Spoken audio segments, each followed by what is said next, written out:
Hello, guys. Welcome to another episode of the e-commerce lab by Ecomcy, the place where everything related to Amazon FBA, probably on e-commerce. My name is Vincenzo Toscano, founder and CEO of Ecomcy, and today we bring you another special guest. His name is CJ, and he's the founder at everything that specializes on effectively suspensions and legal things at brand protection Amazon.com.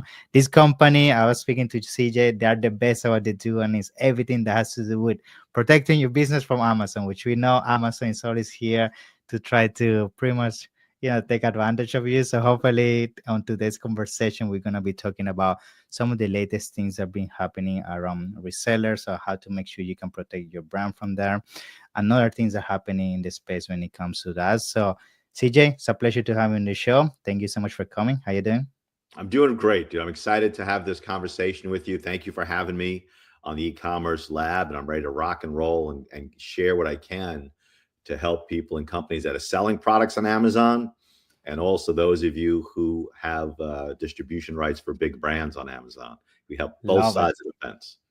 Love it. So I guess let's start with a quick intro by yourself. I mean, you have such an amazing background when it comes to, supporting Amazon sellers. So tell us about you, the company, and then of course we can dive deeper into the topic. Yeah.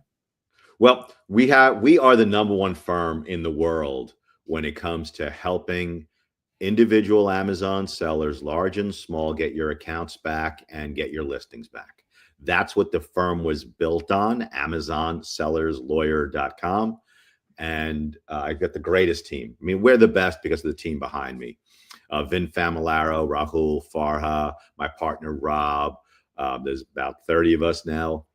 And the team really is what drives our endless successes for Amazon sellers. In around 2017, 2018 or so, what Amazon sellers started to do was to try and get exclusive distribution rights to sell branded products on Amazon so that they can get all the sales and control the pricing. Yeah. And only a handful at first were successful. And some of those people were our clients. So that's what then led us to what's called Brand Protection Amazon, where we help sellers who have distribution rights to big brands stop unauthorized sellers. Okay, so I recognize, baby, we are on both sides of the fence. We're the best at what we do, at both helping sellers and also helping those who have distribution rights to brands. And those are the two things I'm most excited about. Yeah, love it. I think that's the perfect essential focus I want to have on today's conversation, which is everything when it comes to having exclusivity deals, when it comes to distribution, and how this is being getting tougher and tougher when it comes from the Amazon side of things. And also on the other side of the coin, like also if you have a brand, you don't want certain sellers to be selling your things without your authorization. So tell us like what has been going on lately with Amazon, and how Amazon is effectively, maybe supporting you along this journey, because it seems so far that they're clearly not. That's where experts like yourself have to come on board and make, the magic of supporting the business. But tell us more about that. Yeah. Well, I see Amazon just created the playing field. They built the stadium for you to access hundreds of millions of consumers, right?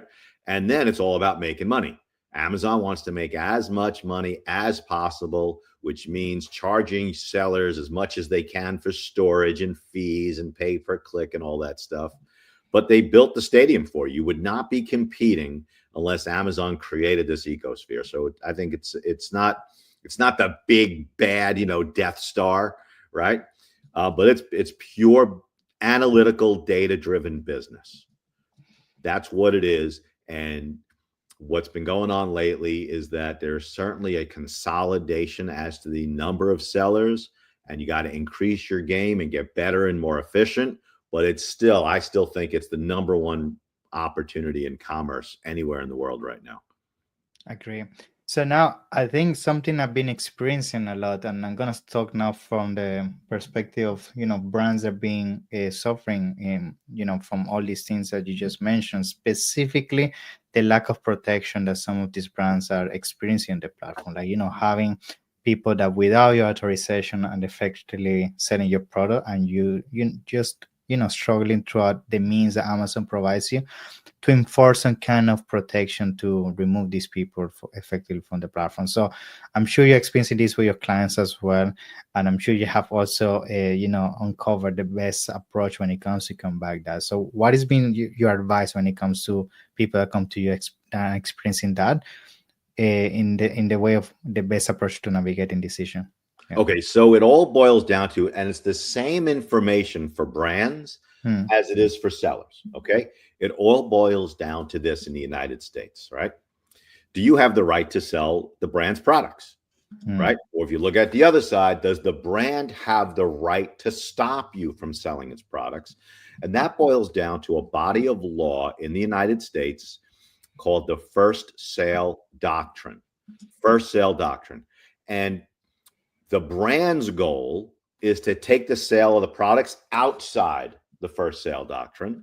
The Hmm. individual seller's goal is to make sure it is inside the protections of the first sale doctrine. So, what does it mean? It boils down to what the consumer receives. Okay. So, when you buy a product, it has certain benefits, right? Like a warranty, customer support. If there's a recall, getting that notice, coupons for future purchases, right? So if the consumer is getting all the same benefits, right, that from an unauthorized seller versus the brand, then you are protected as a seller and the brand is impotent. They can't stop you, right? On the Interesting. other hand, if the brand works something into those benefits that unauthorized sellers can't provide, right? Then the brand can take it outside those protections and the brand can stop you, right? So if you're a seller, you want to make sure before you dump, tens of thousands or hundreds of thousands of pounds, euros, or Hmm. dollars into a product, right? That the sale of that product is inside the first sale doctrine. The consumer's getting all the same benefits and you're safe, right? If you're a brand, right, you want to focus on making something in the benefits that an unauthorized seller cannot possibly provide. Hmm. Okay. And I got a great example. Okay. Yeah, I was gonna ask you that. Okay. So there's a really fancy steak knives, cutlery, Yeah. Wusthof. It's a German brand, right? If you spend money and you buy one of their knives and something goes wrong with the knife, like it becomes loose or whatever, Wusthof, their warranty says they'll take the knife, they'll send it back to Germany to have it repaired at the factory, right? If you are an unauthorized seller, you don't have access to that factory. That's it. Sales are outside the first sale doctrine. The brand can stop them. Okay, it's just one Interesting. example. It almost always boils down to the warranty. Um, and that's really, I would say, new sellers, kind of middle level experienced sellers, look at the warranty of Yeah. the product that you're investing in and see if you can match it word for word. Money Yeah. back guarantee, boom, go for it, right? Yeah. Yeah. Then I to was get back going to to actually mention that this could be a very interesting actual criteria for pro research, because a lot of people that they're looking for brands to distribute or represent. I never heard they actually check on this criteria. Like, can I actually fulfill what the brand is promising in terms of after the purchase and anything? And that's where a lot of people come into, the trouble that we're actually discussing right now. That's a very good insight you're sharing with us today. Yeah. I would fine tune it a little bit, right? So if you're using like a Google sheet, right, or a Mhm. spreadsheet or whatever, and you have the list of things you're looking at, I would add two things to it. Number one, is the brand trying to stop sellers, right? Yeah. Because you don't need the aggravate, you don't need the complaint against you. You don't need the IP, the rights owner complaint. And then number two, right? Can you deliver everything the brand delivers? Like, let's say there's a huge profit to be made, but the brand is giving people a hard time. Well, look at the warranty. If you can match it, then jump in. Yeah. Now, something I'm also experiencing with Amazon, I'm sure you're also seeing this with resellers specifically. Amazon is getting to the point that it seems like they don't really want resellers on the platform anymore. They're making things more either working directly with the brand, or they're going directly into the vendor program. Like, they're making things very tough for you to get ungated or approve, invoices to get ungated for certain brands. So, do you feel with everything you're experiencing with your clients, that's where Amazon is transitioning into, to a point that the reselling business kind of dying a little bit in the Amazon kind of world, right? Yeah, I We're have to seeing. say the answer is yes. Yeah, Okay. So if you go back in the history of Amazon, Amazon built its business based upon third party sellers. Its yeah, warehouse system, the ability to have every product on earth, yeah. they built it on third party sellers, right? When the pandemic hit, the number of brands seeking to control who sold their products, since all brick and mortar retail was closed down, it started increasing exponentially and continued. Okay. Now, Amazon's vendor system, Amazon would always compete with sellers. They see where the markups are and they would screw you over, use your own data to steal your sales. But now we're seeing a huge increase in the number of brands that Amazon is giving extra protections to. Um, the addition of all the tools in brand registry, and there's certainly a consolidation. I believe that Amazon strongly prefers for its consumers to buy directly from the brand or the authorized sellers, and there's going to be continued consolidation. It doesn't mean there's still not millions and millions and Of millions of course. dollars to be made. It's still a huge blue ocean.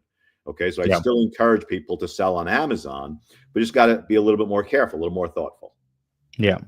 Now, with all the things that you're going through, especially in 2025, with clients that are experiencing, suspensions and kind of legal battles in in the Amazon space, like, what would you say beyond this conversation we're having about resellers and exclusivity of brands? Is the second thing that you like to bring to the table in terms of issues that you see sellers experiencing more than ever in 2025? Is there some specific thing you have identified that you like to point out for today's Yeah, I would episode? stress I would stress to sellers to get distribution rights to brands. As you learn more, as your capabilities increase, as you get better and better, approach the brands whose products you're already selling and either try and get on their list to be the exclusive, to be one of their authorized sellers, or try and get the exclusive sellers, the exclusive distribution rights, right? Which is harder. And for each seller might be different, right? Like the newer sellers have been selling for like a year. You're not going to go to J&J, a Procter and Gamble, and say, let me sell your products. But Yeah. there are tons and tons of smaller brands in health and beauty, in pet goods, in outdoor, in baby products, right? Where you can go to the smaller brands at the trade shows and try and become their Amazon person. Hardware. I went to the Ace Hardware show in San Antonio, maybe a month or so ago. I mean, there was like 800 different Mhm. brands there. I mean, it was huge. So I would go forward. But also, if you get a great deal on a pallet of products, check to see if the brand's giving anybody a hard time, check the warranty, and then jump in and sell. The goal is to make money. Now, in these distribution agreements that you encounter in terms of exclusivities, there's some clear kind of maybe language or mention that has to be put in place to make it, I guess, Amazon friendly, because we know Amazon is requiring certain documentation the moment that something goes wrong, and they have certain ways of wanting things to be presented for them to make an exception or allow you to do certain things within the platform, like getting ungated and all of that. So going back to my question, like with these exclusivity agreements, is there certain things that have to be done differently for Amazon when you're working with these brands, or it's pretty much as you will do for any other distribution channel? It's a great question. Since we are so geared towards people and companies selling products on Amazon, our agreements, let's say you went out, right, and you picked Mm. up, I don't know, let's say a brand of pens, Yeah, Sharpie, right? yeah, And Vincenzo now has exclusive distribution rights to sell Sharpie pens. We could get a draft agreement over to you in about, 15 minutes.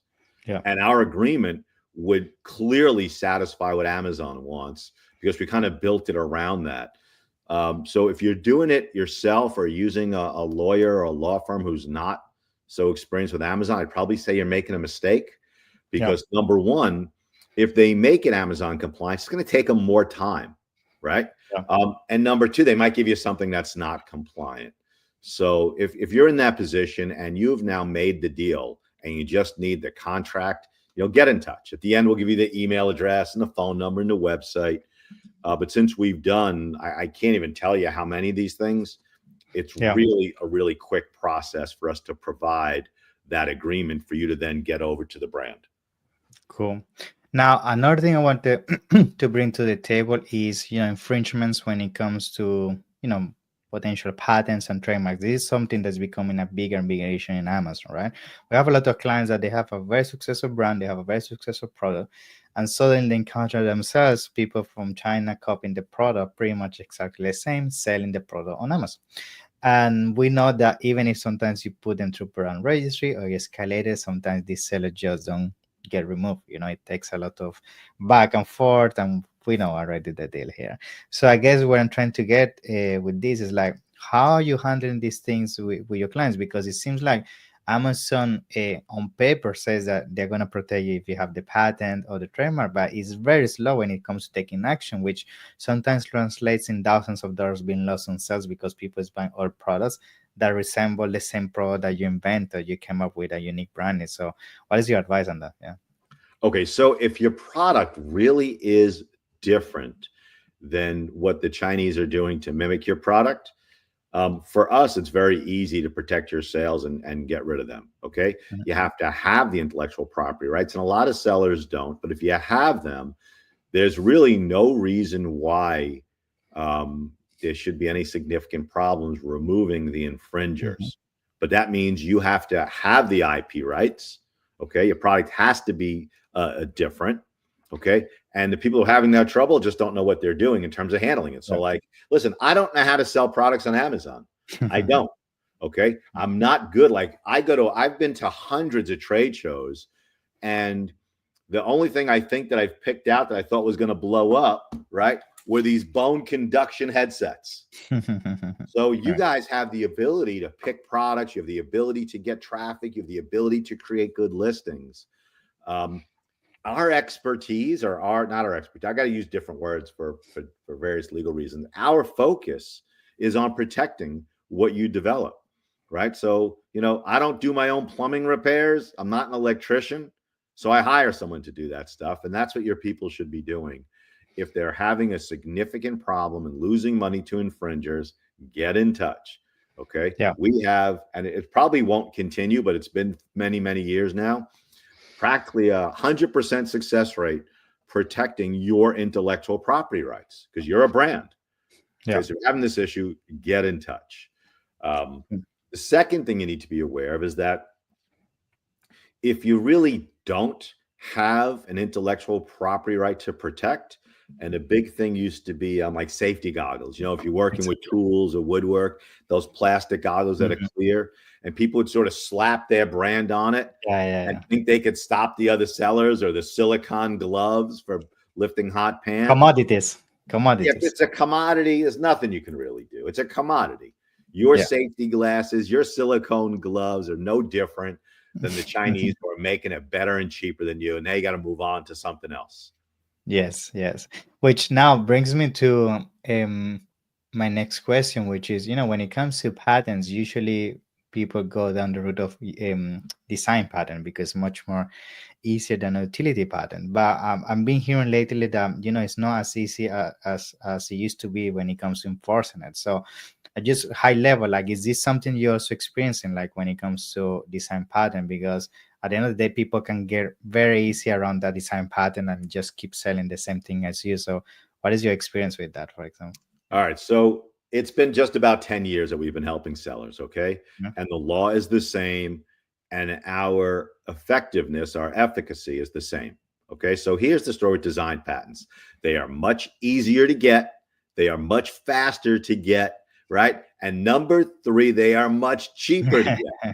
Okay.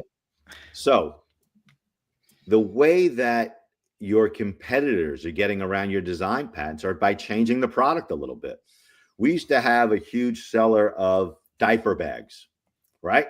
And so you'd have a diaper bag, and there's a middle section for the clean diapers, a Mhm. sealed section for the dirty diapers, a section for the bottles with Yeah. cooling things and keep it warm, right? And the straps were wide and narrow and padded and whatever. And they'd see a successful diaper bag, they'd add an extra pocket or a zipper. It's a different design, and that's it. You don't have protection anymore, right? So with the design patents, the effectiveness is the same. If the Mm, product is if your design is being infringed upon, we can stop the infringer. But if they've yeah, changed it, then we really can't. And it boils down to a legal test called the Egyptian goddess test. interesting. Okay. And Yeah, what that really says is this: if it looks like a duck and it quacks like a duck, it's a duck. yeah, yeah, That's it. That's the whole test. It yeah. sounds funny, but that really is the test. So if the product is the same as yours, we can stop them with your design patent.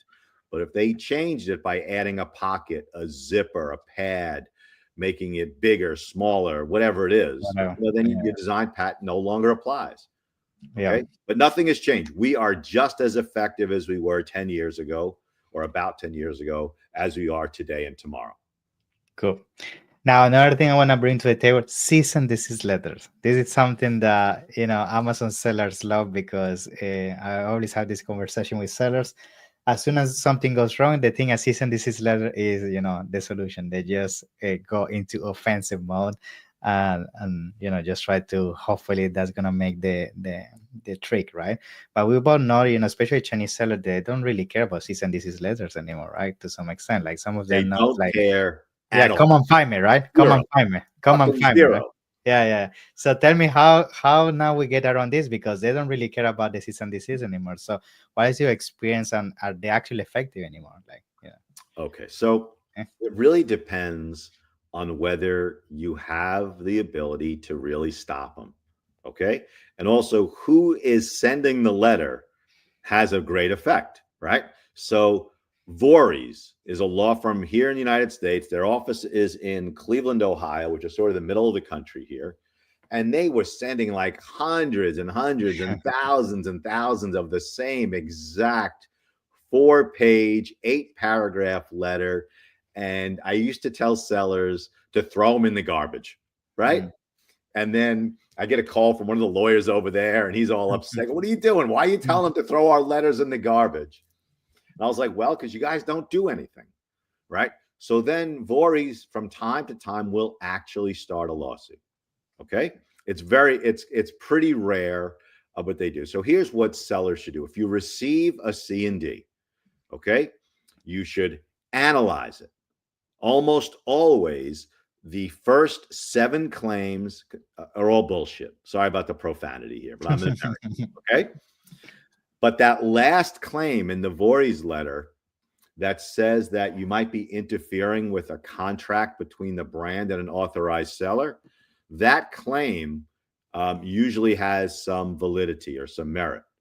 So you can look at your product, analyze the claims. Number 2, for that last claim, write back to the lawyer and say, I received it.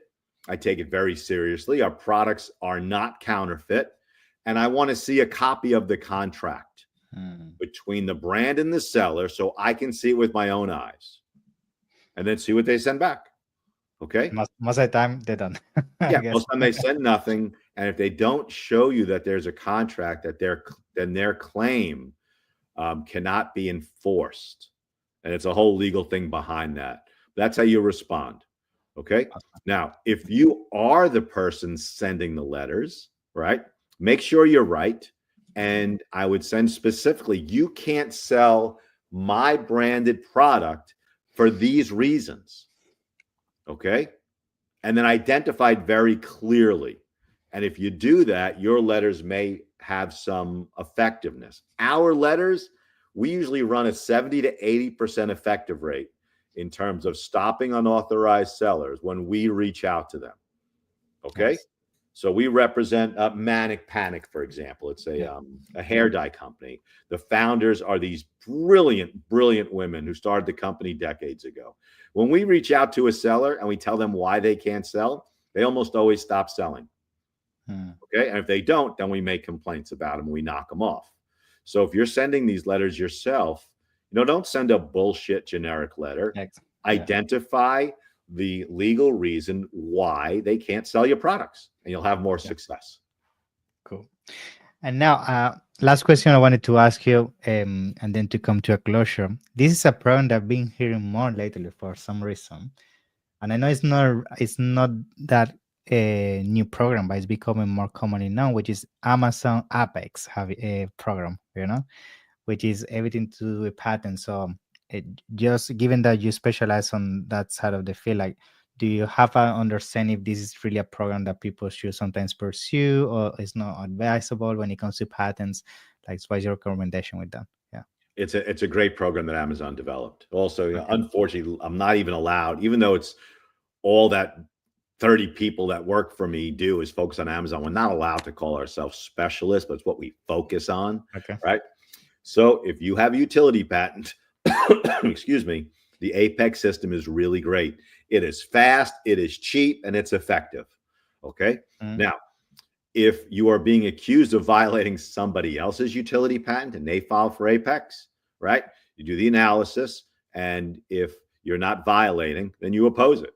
But it's a yeah. really, really great program that Amazon developed because it's so much faster and cheaper than going to court. And if all your money is being made on Amazon, that's really where you want it to work, right? Yeah. So if 90%, 95% of your money is coming from Amazon, you don't need to go to court. Use Amazon's own system because it's faster and cheaper. Love it. I think CJ, a conversation today has been amazing, and thank you so much for all the insights. I know we, only scratching the surface with this topic. Like, there's so much more we can talk about. But I'm sure some people want to reach out, have a deeper conversation with you, and explore your services. So, how people can find you? Okay, the best way to get a conversation going is to go to our website, amazonsellerslawyer.com. And there's a big case submit button. You put in your name, your number, your email, right? And then you get a call back for either me or a member of my client relations team. You can also email me, CJ at amazonsellerslawyer.com. Sellers is plural, lawyer is singular. Okay. And listen, not only am I old, I am old school. You can also call the telephone. I think Awesome. US is 01. That's 212-256-1109. But with the time zone differences, submitting your case at amazonsellerslawyer.com is probably the fastest way for us to get on a call. Also, I'm going to ask something of you and your listeners. Okay. Yes. Yes. So pandemic is over, man, and I'm spending way too much time at home. Okay. So if there's a group of sellers getting together, an event in the UK, please let me know. Get me an invitation. I love learning from sellers, just like the people who are watching this. Yeah, Okay. I love to travel, and give me a business reason to come to the UK so I can we take will. advantage of Trump's tax benefit and take a nice trip. We will. We will. So, thank you so much for being on the show, CJ. Pleasure, and hopefully see you soon. Yeah. Thank you, buddy. Thank you. Bye bye.